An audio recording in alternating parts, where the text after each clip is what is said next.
Kita bermohon pada Allah semoga di hari ini kita diberkahi oleh Allah Subhanahu wa taala. Siap jadi penghuni surga? Tidak cukup dengan amin ya. Masuk surga tidak cukup dengan amin, tapi harus disiapkan dengan amal saleh. Karena itu di episode kali ini kita akan belajar tentang satu amalan penghuni surga yang biasa dikerjakan khususnya di waktu-waktu Ramadan. Apakah amalan itu? Kita akan bahas di episode kali ini dan tidak banyak orang mengetahui amalan yang dimaksudkan. Ya, kita akan ambil Quran surah ke-51 ayat 18. Quran surah ke-51 ayat 18 paling kanan pertengahan. Ini nanti korelasinya dimulai dari ayat ke-15-nya ya sampai bertemu di ayat 18. Kemudian jaminan Allahnya lagi ada di Quran sebelumnya surah ketiga ayat ke-17. Nanti korelasi ayat ini terkait juga dengan ayat 15-nya. Ini sangat menarik sampai ke-16 sampai dengan 17-nya. Ini amalannya dan jaminannya surga yang dijanjikan. Baik, mari kita lihat. Masih ingat di pertemuan yang lalu saya menerangkan tentang satu waktu menjelang kepada fajar. Disebut apa waktunya? Sahar. Ya. Waktunya disebut dengan sahar. Amalannya disebut dengan sahur.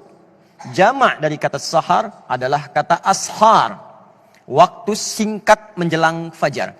Anda kerjakan amalan disebut dengan sahur. Saat Ramadan, banyak diartikan sahur itu sekedar makan. Makan, tunggu fajar, tunaikan sholat, kadang-kadang selesai langsung istirahat. Padahal ada rumus dalam Al-Quran, yang kalau rumusan ini dikerjakan, kata Allah, maka itu penanda bahwa dia adalah, calon ahli surga yang sedang beraktivitas di bumi. Siapa mereka itu? Perhatikan Quran surah ke-51 ayat 18. Wabil ashari hum yastaghfirun. Ada orang-orang penghuni surga itu yang aktivitasnya saat di dunia di waktu sahar. Wabil ashari hum yastaghfirun. Mereka banyak beristighfar kepada Allah Subhanahu wa taala. Istighfar. Siapa mereka ini? Kembalikan ke ayat 15-nya. Innal muttaqina fi jannatin wa uyun. Ada orang-orang takwa yang akan masuk surga, surganya spesial. Jadi orang yang biasa istighfar di waktu sahar itu surganya spesial.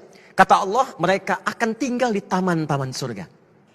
Akhidhina ma atahum rabbuhum. Keunggulan yang kedua, mereka akan langsung mendapatkan kenikmatan surga dari Allah tanpa perantara. Jadi bisa menatap Allah tanpa hijab. Ya, nanti di hari kiamat saat kembali kepada Allah. Nanti ayatnya di Quran surah 75, ayat ke-22 sampai dengan 23. Ya, wujuhun yawma idzin nadhirah. Ada orang yang wajahnya berbinar, gembira sekali. Bukan karena masuk surganya. Ya, bukan karena surganya. Ila rabbiha nadhirah. Karena bisa menatap Allah langsung tanpa hijab seketika. Siapa di antara mereka itu? Inilah yang saat di dunia punya kebiasaan istighfar di waktu sahar. Nah, jadi saya ingin simpulkan bahwa dalam bahasan ini, yang pertama, teman-teman, kalau sudah masuk waktu sahur, jangan cuma makan. Makan, selesai. 10 menit, 20 menit, begitu selesai. Duduklah Anda di ruang tengah. Datang bersama keluarga. Lalu istighfar kepada Allah Subhanahu wa taala. Astagfirullah. Ya Allah, saya minta ampun ya Allah. Jika Anda bisa kerjakan itu, maka hadisnya hadis qudsi. Diriwayatkan oleh 30 orang sahabat senior jalur pertamanya. Ya, Nabi mengatakan, Allah berfirman, kalau sudah datang akhir-akhir malam itu menjelang fajar, maka Allah kemudian turun ke langit dunia dan menyampaikan kepada hamba-hambanya. Perhatikan kalimatnya. Ya ibadi, siapa yang di antara hambaku? Hambaku. Siapa yang minta, aku kabulkan. Siapa yang berdoa, aku jawab. Wa man istaghfara liya, dan siapa yang istighfar kepadaku, ghafartu lahu, maka aku ampuni semua dosa-dosanya. Kata para ulama, jika seorang sudah diampuni dosanya, maka semua yang dimintakan akan langsung dikabulkan oleh Allah tanpa harus minta lagi. Maka para ulama mengatakan pilih yang ketiga untuk istighfar, maka semua akan Allah cukupkan dalam kehidupan kita. Karena itulah orang istighfar disebut lagi di Quran surah ketiga ayat ke-17. Orang-orang penghuni surga dengan 4 golongan lain. As-sabirina, was-sadiqina, wal-qanitina, wal-munfiqina, wal-mustaghfirina bil ashar. Kata Allah, ada 5 golongan yang dapat anugerah di surga dengan dapat keriduan Allah yang paling besar.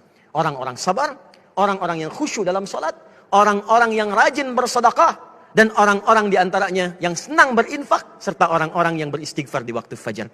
Maka kalau tak mampu Anda sabar, rajinlah sedekah. Tak mampu bersedekah, maka rajinlah Anda khusyuk dalam salat. Tak mampu khusyuk dalam salat sepenuhnya, maka istighfarlah. Mudah-mudahan dengan itu Anda mendapatkan surga yang dijanjikan, insya Allah.